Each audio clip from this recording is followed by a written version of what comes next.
Well, we could of course go maybe chat with Sheva, but let's save in case that is what starts events to go see Oku. Because we don't want to go there yet. Okay, nothing new there. So no, they won't say anything about Gone. So yeah, let's head to this temple now then, which is this temple here. And there was that dirt mound back there.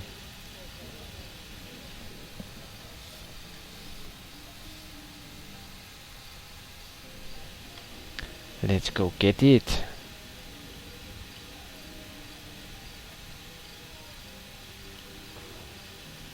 It is empty. We will loot all the emptiness. Now we have so much empty it weighs us down heavily. Because, as we all know, emptiness is quite heavy for its size or weight. We saved there, so let's go in. The land of Rashomon is rich with spirits, ghostly echoes of powerful beasts or of humans of something like things. Darovik. Cowled in robes of smoky grey, this man has a pleasant face and a calm, almost serene demeanor. Judging from his robes, he is a priest of Kelemvor, god of the dead. His age and nationality are less certain. He could pass for a native in Rashomon, Tesk, or perhaps the Wilhan Reach. Okay, yeah, I think we will use this temple for a chance to rest. Probably as we are going, I'm pretty sure, soon back to Shadow Malsantir again. Yusef the acolyte. This young man is cowled in thick Kelemvorite robes which seem too large for him. His face is creased by a frown and he seems troubled by something. Okay, now I think we will need Kaji to go, well, not necessarily stealth actually, but detect.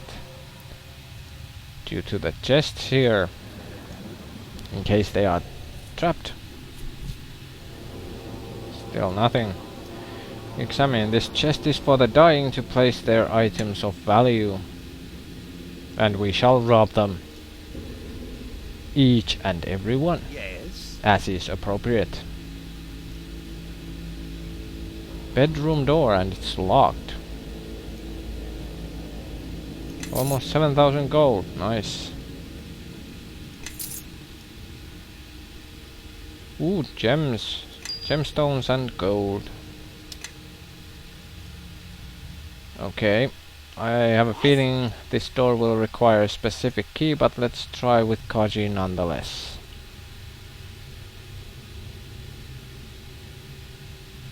Wow, it worked. Awesome. This door leads to Darovik's bedchamber. Why do I have a feeling that is where the portal is located? Okay, let's chat with Darovik. Peace, stranger. Have you lost someone perhaps, or does a comrade require the right of passing? I seek a priest of Kelemvor, god of the dead. You have found one. Speak freely, for we turn no one away, no matter their faith. Why you people insist in casting rituals before unhearing stones is beyond my understanding. And mine as well. I'm beginning to like Gon even more. At least when I cry out, the spirits of Rashomon answer, and with a fury greater than any god. So you are without faith then? To the spirits of Rashomon I have faith. In your statues and rituals, I think not. That is your right, of course, but I fear that perhaps what awaits you after this life, there is a place reserved for the faithless. I am not one of your wide-eyed cattle that fears plainer depths where eternal fires burn, where bodies are churned within the maws of beasts leagues wide, or a wall where all the faithless of the realm scream, cry for release, but are locked forever in each other's clutches, with no god to cry to for mercy upon their lips. Imagine never sleeping, never dreaming, always awake, aware, and without hope. That is what awaits you. What are you talking about? He threatens me, that is all. It is nothing new in my experience. Oh, that was a lore check. Not even close. I do not threaten you, shaman. That was never my intent. But there is such a place, and I hope that you never find yourself there. How would you know unless you've been there, Darovik? And I hope I do not need to listen to your tales of woe, priest. Your hopes and dreams are grey enough, lord. How much longer must we remain within this grave of a temple? So anyone who follows no god is bound to this wall, you said? The Wall of the Faithless is a structure that encircles the City of Judgment, the City of the Dead. If you pay respect to no god, it is what awaits you after death. Your soul becomes part of the wall. And what happens to it then? It is absorbed. You cease to exist as an individual and join with the wall. So it's destroyed. No, but your identity, your consciousness ceases to exist. The wall has a hunger. It eats away at the consciousness, the memory, and finally the soul. Twisted dreams, delusions, and false promises. I assure you, priest, such a place is not my destination, though when your eyes close I may twist your dreams so that you might see the absurdity of such a place. Yeah, there's worse hells to imagine. Indeed, with imagine its emphasis. Dream what you will in your tiny walls, priest, but be sure you can separate our world from your fever dreams. It is a difficult thing to accept, and it is not my desire to force anything upon you. If you ever wish to speak more at a time when another shows you the truth of such an edifice, then I will be here. I didn't notice anything about the walls surrounding the temple. Guess I wasn't paying attention while we were there. I was just more interested in the empty dirt mound. Maybe we looted it earlier. I don't remember. Oh well, nothing new there. I discovered an ancient book in a barrow north of here. It speaks of something called the Betrayer's Crusade. That is a tale that has oft been twisted to suit the needs of the tellers, and its tellers have been many. My telling would be poor by comparison, for the story is not much loved by my faith. And I suppose your version of the story will be completely factual. No, I make no such claim. I can only tell the story as I see it. Well, we don't know anything else about it yet, so very well, I will listen to your tale. This temple has served 3 gods of the dead. In the days of Miracle, the first of these gods, a priest called Akachi presided here. Akachi turned against his god, and he marched an army to the gates of the City of Judgment. Such a thing should have been impossible, yet it was done. In the realm of the dead, Akachi the Betrayer sought to bring down the Wall of the Faithless, to tear it up from its roots and set all the trapped souls free.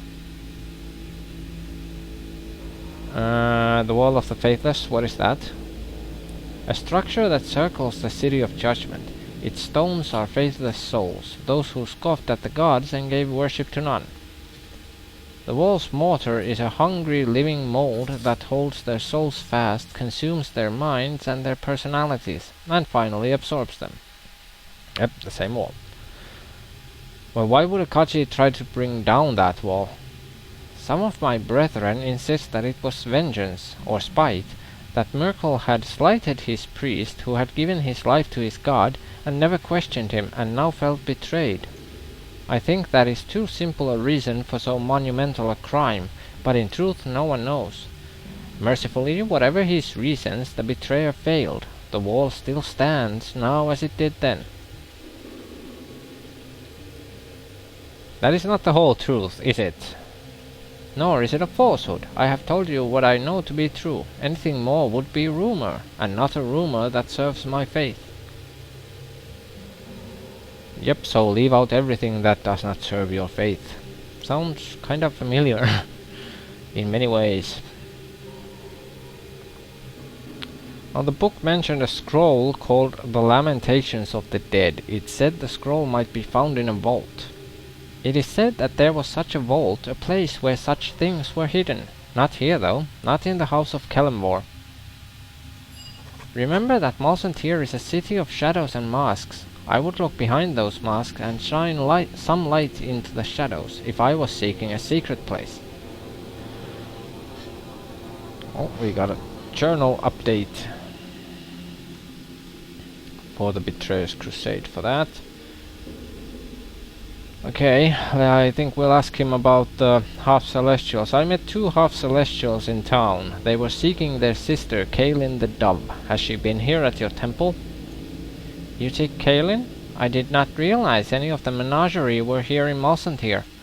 I have not seen her, no. It has been some time since Kalin graced Kelemvor's temples.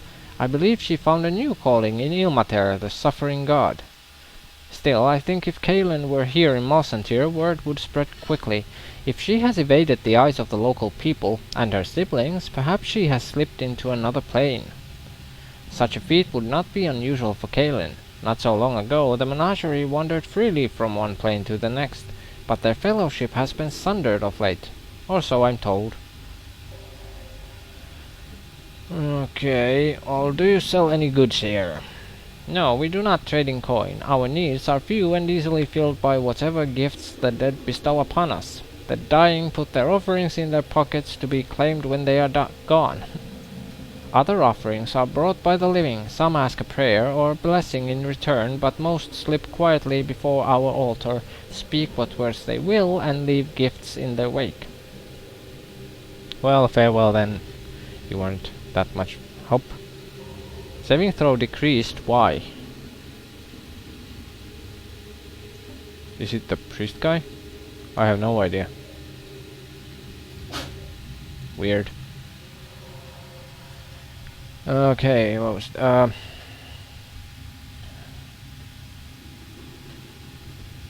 yeah, nothing extra in the journal entry. That we another temple to your gods. Yes, indeed. Okay, let's chat with Yusef the acolyte. Peace, stranger. Is there something you need from me? There might be. What do you do here? I am an acolyte of Kelemvor, but I've only recently arrived. My family sent me to join the faith. Things are still new to me, and somewhat disappointing. Disappointing in what way? I had thought the study of necromancy was permitted, even encouraged. Yet it seems that Kelemvor now views necromancy as an abomination. The previous gods of the dead had no such restrictions, and I had thought that Kelemvor would, well, retain the viewpoint of his predecessors. Why do you want to study necromancy? Our lives are so short, our bodies so frail, and yet there's so much out there to learn, to experience. Is it so wrong to try to extend our lives, even for a little while?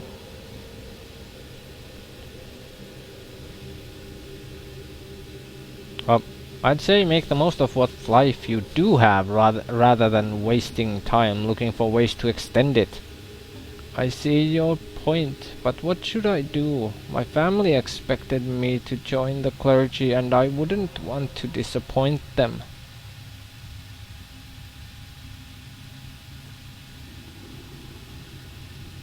If you really feel that way, then seek another path. I have considered that, but I am not decided yet. Thank you for your advice. Okay, and we got some alignment shifts. 1 point toward good and 1 toward chaotic. Okay, I don't think we'll be going back to the game, considering Lord Lawful anytime soon, it seems. Okay, let's open the door and see what's in here.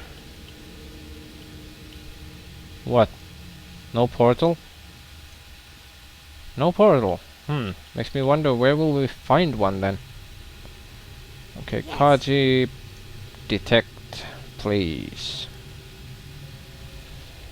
Okay, nothing. So let's hope it is safe. I have Chest. such sights Amulet to and show. ring. Yes. The ancient sermon. AC bonus of 3 and bonus spell slots for cleric. Goes to the bag. Ring of holiness. Cleric this, cleric that. Screw your cleric and shove it up your ass. La la la la la la la. Yes. Okay, then the closet wardrobe. Unidentified piece of armor, grey robe of the Archmagi. Armor class bonus of 5, spell penetration feat, universal saving throws +1 and spell resistance of 10. Well, it will be far better for Sophia than the disguise, except that this is armor, yeah, so it won't stack with bracers of armor. What did Lord have? With the Shroud of the Leopard, yeah. Well, actually...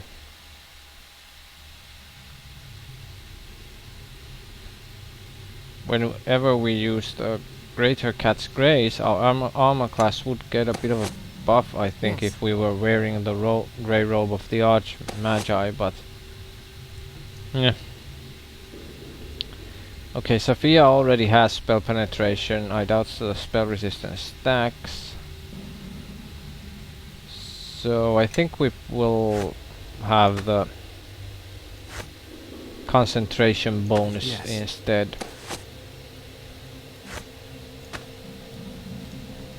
The sheer amount of garbage. Yep. Yes. What now? He's encumbered already. Wow. We need to go sell stuff. Yes. Okay. So the portal is not here. Where, oh where can we find a portal or something to go search for Kalin the dove? I wonder. Before, priest, you spoke of a wall where those who do not worship the gods are placed. Oh, seems Gunn wants to talk to him more. The Wall of the Faithless is a structure that encircles the City of Judgment, the City of the Dead. If you pay respect to blah blah blah... Okay, it starts from that, but... and my mouse caused a double click, so now we decided to want to talk more about Kelemvor and his fate, apparently. So I guess we'll go with this.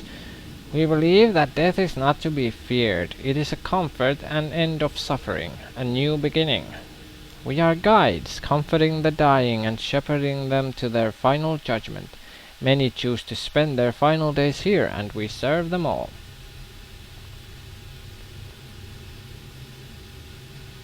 Well, what of Kelemvor himself? He is a new god, is he not?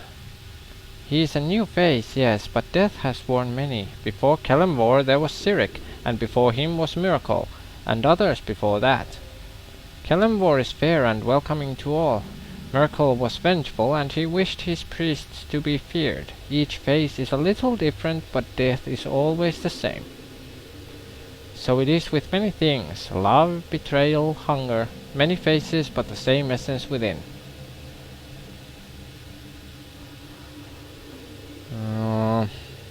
Do you perform services here as well? We pray when a prayer will give comfort, and we collect the bodies of the dead, those of foreign birth who are not claimed by the witches. Many die upon the Golden Way, alone and in a land that is strange to them. We receive their bodies and tend them according to customs that they know. Then we recite the passing so that Kelemvor might watch for them and pronounce their final judgment. Okay, farewell. That's enough of that subject, topic, and so on and so forth. Ever since the arrival of the spirit army at the gate, the sense of an emptiness inside you, a feeling of hunger that cannot be quenched, has become more intense. Your eyes appear sunken, your cheeks hollow, and you suspect that something. I suspect something, but I don't know what. I just suspect a lot. Every night. Sometimes even for minutes, I suspect. Okay. We will next have to probably find a way to get to Shadow Mountain here on this side, I would guess, to find Kalin somehow. We shall save here, and we will leave it at that for now. And yeah, when we come back, we will try to find some way, a portal from somewhere to the shadow side. And if we don't, then we will, I guess, go face Oku. So until next time.